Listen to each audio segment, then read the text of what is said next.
Welcome back to the channel, everybody. I am Mick Alpha Name. So we're going to jump right in today.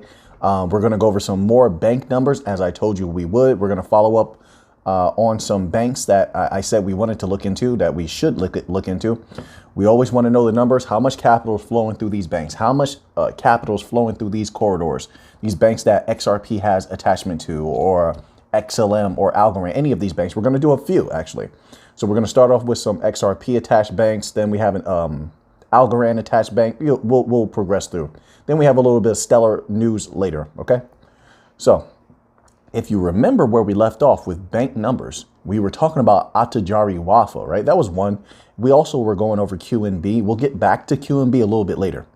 So if you recall, Attijariwaffa has a bunch of subsidiaries.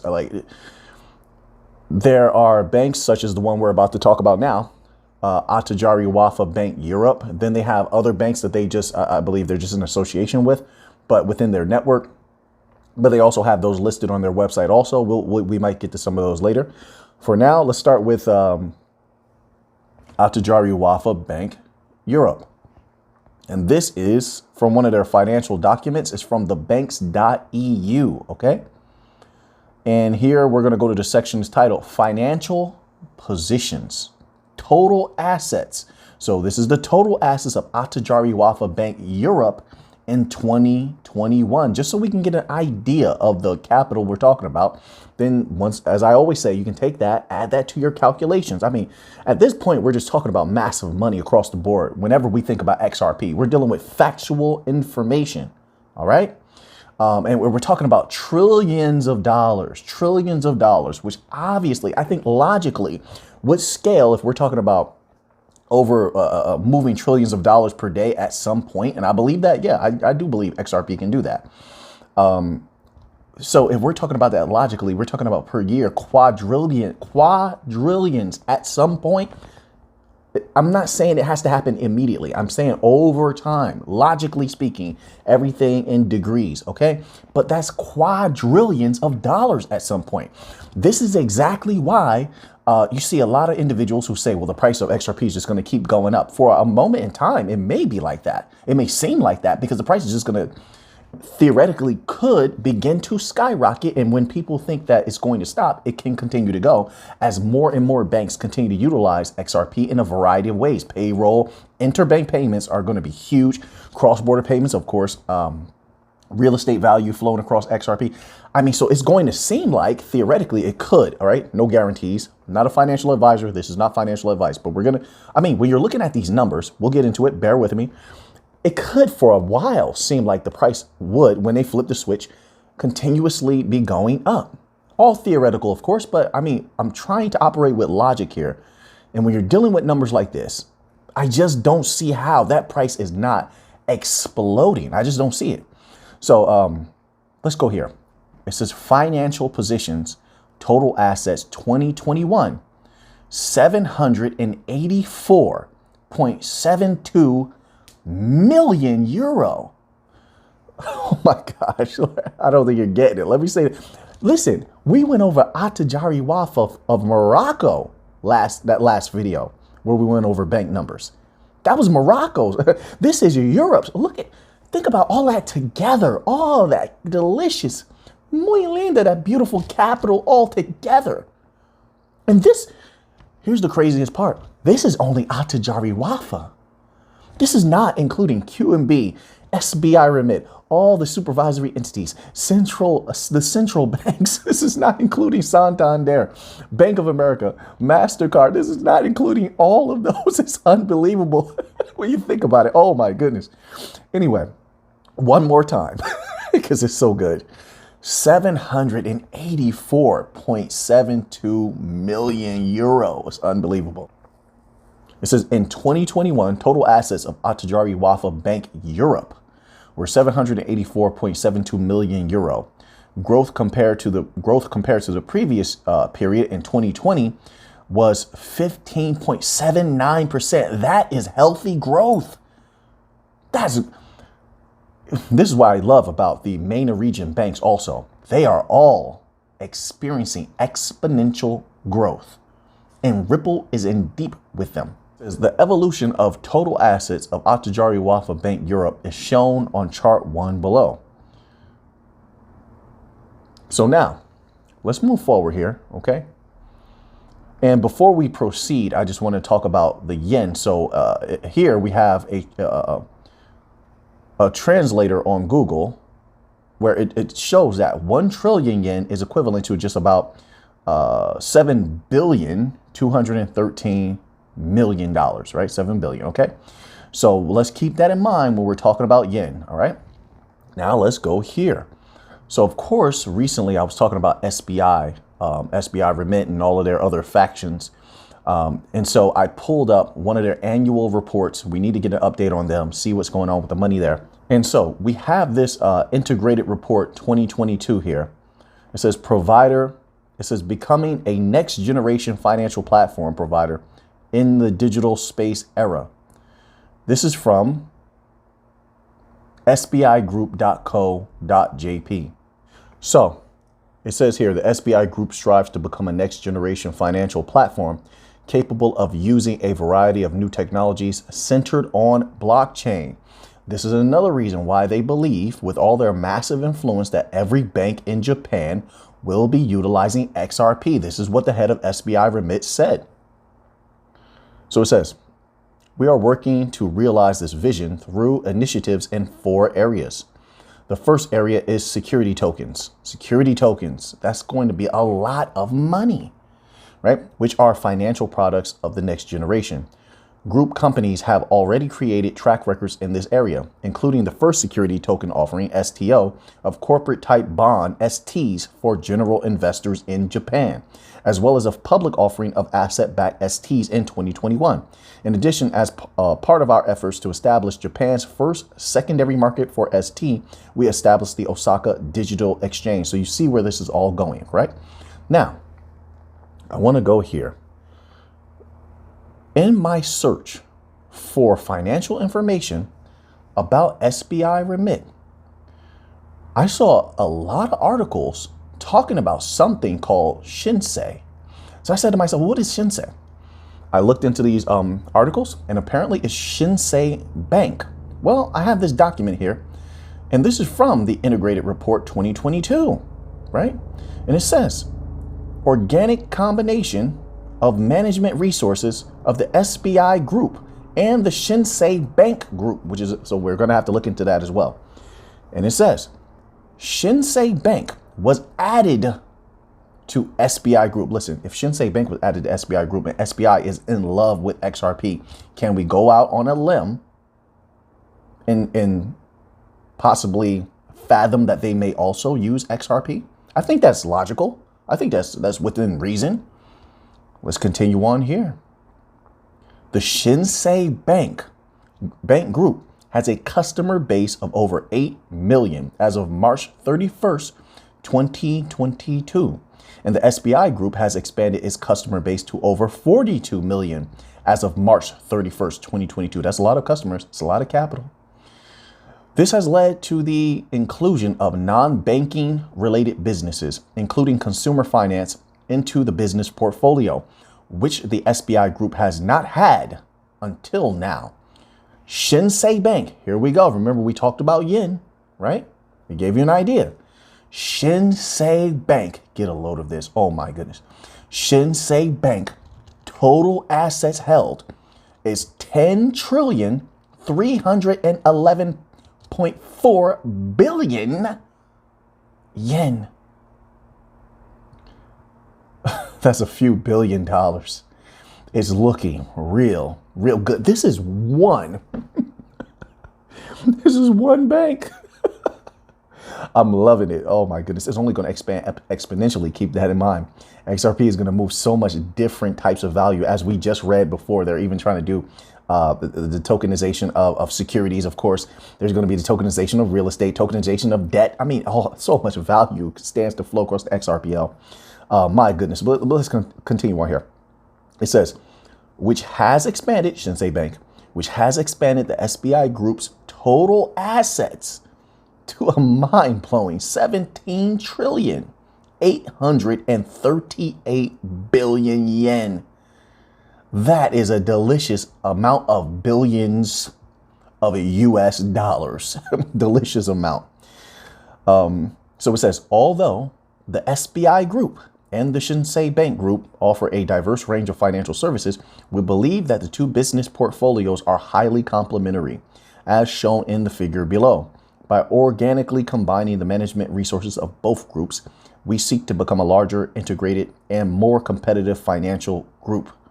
This is mind-blowing, and it is very, very good. In my humble opinion, I'm excited about this, especially as they're making the push towards the complete digitization of their services there. And keep in mind, once more, the head of SBI Remit said they believe every bank in Japan would utilize XRP. Now, I said this before, there is a video recently I put in that members only section.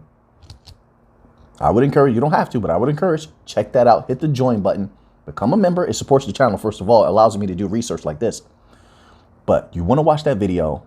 Puzzle pieces are falling into place, especially when we're speaking about something like this. There's something massive coming. It's been building up. I think we can all see it if we're doing the research. You can see what's about to come if everything goes according to plan, of course. Let's move on here. Let's continue on. So then I said to myself, I want to see a direct financial statement from Shinsei Bank. Of course, this is what I do. So I went to shinseibank.com. So this is where this is going to come from here. And we pull up this document here. This is the quarterly consolidated balance sheet of Shinsei Bank. This is from March 31st, 2022 and June 30th, 2022. Okay, so they give you both here. And look at the growth. It's been very, very good. So you can look at the document yourself and just interpret it on your own, okay? That is a lot of money. That is very good growth, in my humble opinion, in a time where the world is going through a very tough time. They continue to grow. These are the types of banks that XRP is involved with, that could be possibly involved with. I mean, like, so I'm conflating the two, I think properly so, since Shinsei Bank is a part of SBI Remit, and SBI Remit has proclaimed many a times its love for XRP outright, okay? But look at the total liabilities and equity. It's absolutely unbelievable. So then we have a little bit of Algorand banking information. If you remember, the Bank of Italy tested Algorand, right? And so I wanted to know what type of capital are we looking at when it comes to the Bank of Italy. Of course, I firmly believe Algorand will be utilized by a myriad of banks, but we need to take a look at these numbers to know how they can affect the price. So just imagine we take a modicum of that and have that moving through Algorand, through Algo. What does it do to that price, right? Right. If we're looking at money supply, M1, M2, M3, foreign exchange reserves, banks balance sheet. Look at all of these euro. It's unbelievable. Loans to private sector. All of this will be tokenized. Central bank balance sheet. It's unbelievable. Imagine if Algorand's moving a modicum of that value. What does it do to that price? Now, just imagine multiples of banks utilizing Algorand. What does it do to the price of Algo at that particular time? So let's now move on to this here. So we have a regular article here, and it's titled Quant Experiences Relief Rally, but Future Price Direction Looks Less Optimistic. Well, that's all. That's depending on a lot, right? That will be depending on what the Fed is going to be doing. I mean, everything is affected by the Fed. Everything is affected by these rate hikes and such, and then also other economic factors also. However, it doesn't negate from the fact that Quant is one of the best holds, in my humble opinion. Not financial advice, and I'm not trying to tell you to buy some Quant at all, okay? I'm just sharing my opinion. But Quant is one of the absolute best holds, which could skyrocket at any moment, has a lower circulating supply than Bitcoin, has way more utility than most other utility coins out there, has more bank connections than most bank coins. I mean, it is what you call a prime gem, in my humble opinion, even at the price that it's at right now, to be honest. That's nothing. It's $1,000 coin easy. I say it's a $5,000 coin easy, given the right catalyst. And even saying that amount is nothing compared to what Quant could do, right? Of course, there's no guarantees, but, we observe and we stay privy to all of the different catalysts, so we know what's going to happen. And we know ahead of time, cause and effect. We don't have to wait on the effect. We can just look at what the causes are. Causes, catalysts, same thing, right? Then we can know what the effects are going to be when those explosions can possibly happen. And then because we know certain bank information, we've gone over a lot of numbers, then we can also have an estimate of how high that price can go. I think that's logical, but let's read this little tidbit here. It says the QNT price has been decreasing since reaching a maximum price of $228 on October 17th. Of course, there's been so much insanity happening. A lot of people have been flooded out. A lot of people are afraid. A lot of people are liquidating to protect their value, putting their value into things like gold and other stuff like that. I think that's logical. Yeah, but no doubt about it. I believe it's going to go up. Who knows when? Like I said, that's determined by catalysts. But no doubt about it, when it goes back up, it's exploding, in my humble opinion. Says the area was expected to provide support, but it has likely turned to resistance. While there was no negative quant news preceding the decrease, the crypto market experienced a downturn because of the FTX collapse. Of course, that's what I'm saying. There's so many different factors. The FTX, which is questionable, all that happening is very, very questionable. Fed, any type of Fed activity, Fed news, it moves the markets easily. So stuff like that. But no, I'm not worried about Quant whatsoever. I'm not worried about any of the bank coins at all. They're in a class of their own. They have their own things going on. I know that sounds a little bit coarse to put it that way, but it's a little bit obtuse to put it that way, but it is. It's just that's the way that it is. It's they're in their own category. I'm not worried about them at all. Everything's still going according to plan. Timelines are all still the same. All the deals, a lot of them, those are signed deals. It's already in the bag, right? It's a matter of time. Tick tock, tick tock. It's a matter of time. So now let's continue on here. It says here, this article, Ripple network growth skyrockets, but here's why XRP bulls still can't expect a breakout. Well, listen, I think the real XRP holders who really believe in XRP, they're not worried about this kind of thing at all. They're not worried about a breakout. When that switch is flipped, like Brad Garlinghouse said, right? And like David Schwartz has toyed with, a lot of times. When that switch is flipped and you have hundreds upon hundreds of large financial institutions and banks, right, of all different types, private, public, all different types, central, when they're all utilizing XRP, what's going to happen to that price? That's what everybody's waiting on. They're waiting on the banks. They're not waiting on this little retail. It's like tiny little retail money. They're not waiting on that. That's not what they're there for, right? So this stuff here doesn't matter at all. So let's read this little tidbit here. Anyway, why not? Many in the market are of the opinion that Ripple is on the cusp of winning because of all the evidence. They've been winning every step of the way. That's why. They're going based on facts and evidence and true victories in the case that everyone has acknowledged. So yes, everyone believes that they're on the cusp of winning because that's the reality of it until it changes. If it changes, then we'll all think differently. Of course, we are logically going to adjust. But that's not the case. We've been winning the entirety of the way. So on the cusp of winning the regulatory battle that has worn down XRP price action. Well, they've been suppressing the price in a lot of different ways. We don't need to go over them. Everybody out there already knows all of the ways they have been suppressing the price, but at some point that won't happen, and then boom, rocket takes off.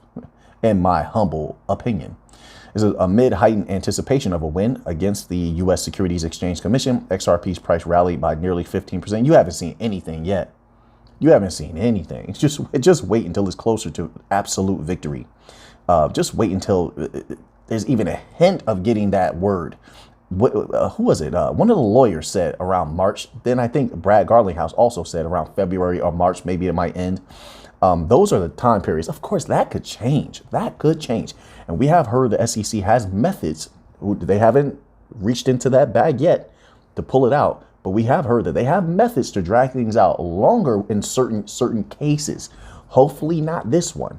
But I'm just trying to be realistic where we have these dates given where they're saying February or March. It could possibly be over. But then I always keep in my mind that there are possibilities of the SEC trying to drag this out. I don't think that they will. There's a lot of reasons for that. I don't think that they will, because they want to bring in some victory. So I think that they will accept defeat and want to sweep this under the rug and just bring in a dozen easy victories that they will achieve with the rest of the crypto market. Of course, Ripple is quite different from the rest of the crypto market, especially with their backing. So I think that's more of the route that the SEC will take, right? But we will see. I'm hoping for a victory very soon. I'm hoping for an explosion soon. Hey, I'm all for it. So let's go on here to another article, and it's titled, "Has Ripple Settled with the SEC?" My goodness, people have to be careful of these rumors. They really, really do. So let's read this little tidbit and find out what's going on here. So let's scroll down here. It says, earlier today, a Chiron appeared during a Maria Bartiromo's show, quote, "Mornings with Maria," and read, quote, "Wow, was this on TV?" It was. What? Wow. It says here, a spokesperson for blockchain company Ripple has denied Fox Business report about Ripple's reaching a settlement with the U.S. Securities Exchange Commission. That is interesting. Why would they do that? I don't know. This is questionable, everyone. This is questionable. You've had a lot of people speculate that there could be settlement behind the scenes and they just don't announce it. I mean, I don't know how that works. That's what some people say. I'm not saying that that's what's going on, but this is suspicious, to say the least. You know, let's read this little tidbit here.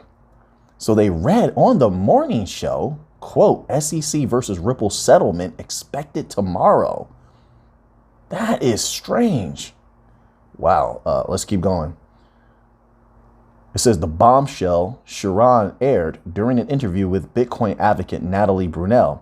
Neither Bartiromo nor Brunel mentioned anything about the settlement part when discussing the Ripple case. However, the XR community was ablaze with speculation, of course, despite the fact that there was no indication that the parties were ready to come to an agreement. Yeah, but that's going to set people off. People are going to get excited. They were within their rights to get excited. And also because there's so many different things that go on behind the scenes, and they know that as well. They're going to question things when something like this comes out. They're going to question it. I think they're within their reasoning to do so. It says, as reported by UDOT today, Ripple CEO Brad Garlinghouse said the lawsuit was likely to end in the first half of 2023. That's what I was just saying. So I'm sticking with that time period until we get some solid information. Garlinghouse did not rule out settling with the SEC, but that would require recognizing XRP as a non-security. Such a condition is likely to be a non-starter for the plaintiff. Ripple unsuccessfully attempted. Okay, so then we're going into some past stuff here, but that is interesting. Very interesting. Let's continue on here. So then, of course, Ripple makes a post about their Ripple swell that's coming up. And my goodness, listen, they're going to have a lot of powerful people there. Obviously, just like Quant. Remember what Quant said when they went to CBOS? They said, we're here to make new partners. We're here to present some new developments to old partners and strengthen relationships. It's the same thing here. Ripple's trying to bring in new clients, new partnerships, new deals, and strengthen old ones. I mean, I expect this to be absolutely mind-blowing as far as being a powerhouse, loaded panel or panels. You know, these are over multiples of days. But just look at this here. So featured speakers, Yoan Chen of Trust Wallet, Jorn Lambert of MasterCard. This is MasterCard's chief digital officer. Okay. GBBC Digital Finance CEO. SC Ventures, right, is going to be there. And then also, of course, you have Derek Walton of Bank of America, head of GTS Emerging Payments and Innovation. Listen, everything is beautiful right now. Everything is beautiful, in my humble opinion.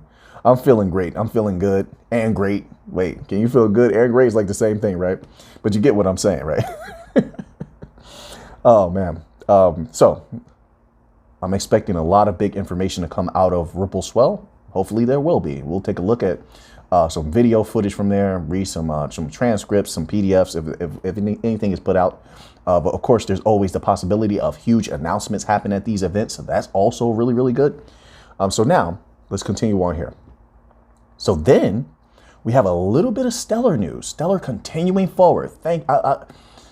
I love it when Stellar comes out and they're giving us information, and you don't have to hunt it down. Like, it's so difficult sometimes hunting down Stellar information, but they're so decentralized that there's entities that build on Stellar or execute merges and things like that with already established companies building on the Stellar blockchain. So it's hard to hunt this information down because they don't really put that out into the mainstream news. So when Stellar Foundation comes out and just makes announcements, I absolutely love it. So here we got a tweet from Stellar. It says 350 million people in Africa don't have access to bank accounts, and only 20% of families have formal bank accounts. At Fund Bank One provides a real-world solution to this problem by turning 8 billion. Let me say that again. 8 billion active prepaid SIM cards globally into virtual debit cards with Stellar. If they can pull this off, if they're going to see this out to the fullness of what it could be, that is a lot of volume. That is a lot of value. Keep in mind, Africa's going to explode. It is. It's destined to. Listen, this year, they even discovered more gold than ever before. All of that value will be tokenized. And that is a lot of leverage in a world that's rapidly moving towards gold-backed currencies. So once more, I iterate, that is going to be, if they can do a modicum of what they're trying to do here, that is a lot of volume. And that is a lot of value. What would that do to the price of Stellar right now? What is XLM, like 9 cents? What would it do to that price? That price would raise. Raise a tope. That price would raise. Like you wouldn't believe. It would explode. There's so many good things going on Stellar. I'm very, very excited about the future. Just how I personally feel. I'm not asking you to feel the same, okay? But this is very good. Let's roll down. Let's scroll down a little bit here. It says once users load prepaid airtime credits onto FundBank wallets, those credits are on-ramped onto the Stellar network, digitized into tokens named MIN, which can then be turned into USDC. Quote, which a lot of people are going to use that to store value and protect their value, of course, right? Well, as long as the dollar remains strong, that is. Let me put that out there, man, because no telling what's going to be happening with the dollar in the future. Petrodollar is done for. Heck, even their own politicians are just body bagging the oil industry, natural gas industry, all of those legacy industries. They are looking to body bag them, finish them off. So the petrodollar, my goodness, by way of their own politicians, is over, right? And then that's not to mention what the BRICS nations are doing, right? Keep an eye on them. I'm telling you, right? So then we have here, quote, I think this is an opportunity for solutions like ours in combination with Stellar to make a big difference and help the next 2 billion humans join the digital financial world. That is very ambitious. I see everything happening in degrees. I just need them to take a modicum of this. Start moving some of that value. Get a foot in. Start running. Like start walking, then we run. And then we jog, then we sprint. One hold at a time. We climb the mountain. All that good stuff. That's all I need, right? And we combine that with everything else that's going on, whether it's from IBM, LightNet, EveryNet, Velo. Ultrastellar is getting active again. Ultrastellar, Interstellar, all these different companies. Bankhaus, Vonderhate. Tascom Bank. We have so much going on. So, like I said, the timeline remains the same. And we'll stay abreast and privy of these catalysts. But as of right now, everything is looking good. All right. So now let's go here. We're going to end off with a little bit of Algorand news. So it says here, congratulations to Agro Token on being named one of 3 winners for the Santander X pitch competition. It says, and the winners of the pitch competition are at Project Breeze, at Agro Token X, and at XCapit app. This is very good. I always said, and remember, Santander is in deep with XRP, right? I mean, at least they're in deep with Ripple. My apologies. They're in deep with Ripple. Ripple had an initial offering that they did for Santander, where Santander was able to move stable coins and such like that. I do not believe with that initial project that they were using XRP, but it was like a test. And so they were testing it out. I do believe they're going to go very deep with XRP. But I always theorized that you could take XRP and combine it with something like Algorand, XRP, or you could roll up the three like Algorand. You have XRP for wholesale, interbank payments. That's what they specialize in. XRP for wholesale. You can have Algorand, a smart contract platform. You can have XLM retail, all regular people payments and stuff like this. So, I mean, you could combine them in any type of way. But my smart contract platforms, if you've been watching for a while, I've always put Algorand at the forefront and Hedera at the forefront, right? As the smart contract, the premier smart contract deployments in the Bankcoin family. Of course, and I know, I have to make room for XDC. I do believe that partnership-wise, prestige-wise, XDC has a little bit of a ways to go to catch up with Algorand and Hedera, all right? They have made huge strides, so I keep that in mind. That does not negate from the explosion in price that I believe that XDC will have, because, I mean, the technology is mind-blowing. Their team, you have to have a strong team. Their team is mind-blowing at XDC, Zenfin. So, so it doesn't take anything away from them. And of course, as I said before, there's enough money to go around, and they don't step on each other's toes. That's the beauty of the interoperability of the Bankcoin family. They don't step on each other's toes. They flow seamlessly one into the other without any problems. You have Overledger for XDC, then you have Overledger for XRP, right? I mean, everything is coming together beautifully. Muy linda, mi gente. So we're going to stop there for today. We're going to come back tomorrow. And now that you have that information, what are you going to do with it? I know what I'm going to do with it. So until next time, let's get to the money.